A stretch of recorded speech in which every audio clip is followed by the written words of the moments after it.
कोरबा उरगा थाना क्षेत्र के तुमान में एक तरफा प्यार में पागल एक सिरफिरे आशिक को जिला सत्र न्यायालय ने 5 वर्ष की सजा सुनाई है। बता दें कि साल 2022 में आरोपी चंद्रेश कंवर ने युवती के घर में घुसकर हथियार नुमा चाकू से युवती को लहूलुहान कर दिया था, जिसमें उरगा पुलिस ने अपराध दर्ज कर युवक को जेल भेज दिया था। मामले की सुनवाई फास्ट ट्रैक कोर्ट में चल रही थी, जो गवाह सबूत के आधार पर अपर सत्र न्यायाधीश ज्योति अग्रवाल ने आरोपी को 5 वर्ष की सजा सुनाई है, जिसकी पैरवी शासकीय अभिभाषक रामकुमार मौर्य ने की है।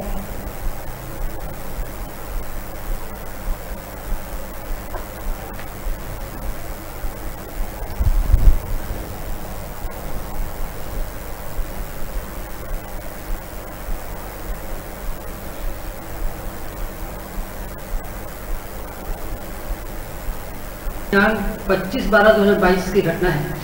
ग्राम तुमान में आरोपी चंद्रेश सिंह कंवर पीड़िता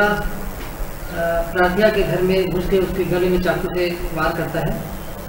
जिस संबंध में प्रार्थिया द्वारा थाना उरगा में आरोपी के विरुद्ध अपराध पंजीकृत कराया जाता है और थाना उरगा द्वारा आरोपी के विरुद्ध 458, 294, 324, 506, 307 का मामला पंजीकृत किया जाता है। प्रकरण में विवेचना पूर्ण होने के पश्चात अभियोग पत्र माननीय न्यायालय के समक्ष एफटीसी में पेश किया गया था, जिसमें प्रार्थिया एवं अभियोजन साक्षियों के बयान के आधार पर आरोपी को धारा 307 को 324 में कन्वर्ट करके धारा 458 में 5 वर्ष की कारावास और 1,000 रुपया अर्थदंड की सजा से दंडित किया गया है।